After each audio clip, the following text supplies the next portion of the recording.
साक्री तालुक्यातील रोहड गावात महिलांच्या एकजुटीने दारूबंदी। धुळे जिल्ह्यातील साक्री तालुक्यातील रोहड गावात महिलांनी एकत्र येत दारूबंदीसाठी उचललेल्या ठोस पावलामुळे गाव व्यसनमुक्त होण्याच्या दिशेने वाटचाल करत आहे। गावात दारू विक्रीमुळे निर्माण झालेल्या सामाजिक आणि कौटुंबिक समस्यांवर मात करण्यासाठी महिलांनी हा एकजुटीचा निर्धार केलाय। रोहड येथील महिलांनी ग्रामपंचायत सरपंच कल्पना राऊत, उपसरपंच वैशाली चौरे आणि ग्रामविकास अधिकारी यांच्या नेतृत्वाखाली पिंपळनेर पोलीस स्टेशनचे सहाय्यक पोलीस निरीक्षक किरण बर्गे यांना दारूबंदी लागू करण्यासंदर्भात निवेदन दिले। गावाच्या 29 मे रोजी झालेल्या ग्रामसभेत ठराव क्रमांक 10-1 नुसार 4 जून 2025 पासून गावात दारूबंदी करण्याचा निर्णय एकमताने घेण्यात आला। या ऐतिहासिक निर्णयानंतर गावातील महिलांनी दारूबंदी झालीच पाहिजे, नारी शक्तीचा विजय असो अशा घोषणा देत गावात भव्य रॅली काढली। या रॅलीतील महिलांचा उत्साह आणि आत्मविश्वास लक्ष वेधून घेणारा होता। यावेळी माजी सभापती प्रतिभाताई सूर्यवंशी, माजी सरपंच सुनीता सूर्यवंशी, सदस्य छाया साबळे, जेजीराम साबळे, रमेश सूर्यवंशी यांच्यासह मोठ्या संख्येने महिला भगिनी उपस्थित होत्या।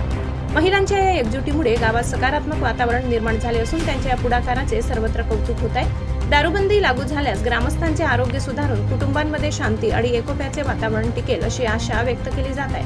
ब्युरो रिपोर्ट, साक्री, सहसंपादक अनिल बोराडे।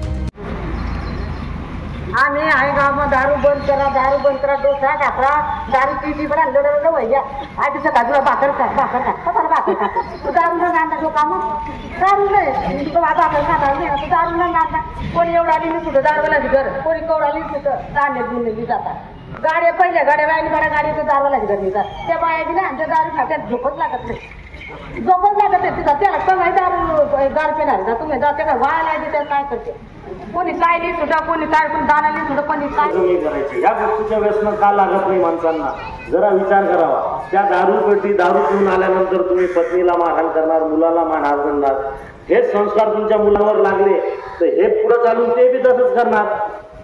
घरात तुम्ही मुलांसमोर जसं वागणार, तुम्ही तुमच्या पत्नीसोबत व्यवस्थित बोलले, त्यांना रिस्पेक्ट दिला, तसेच तुमचे मुलंही तुमच्या पत्नीला तसेच त्यांच्या येणाऱ्या पत्नीला ते रिस्पेक्ट देऊन बोलतील। नाही तर ते बी कारण गारे करून 2 कानपट्ट्यातच मारतील, कारण की दिसतंय ते बापानं तेच केलं, लेडीने तेच करावं।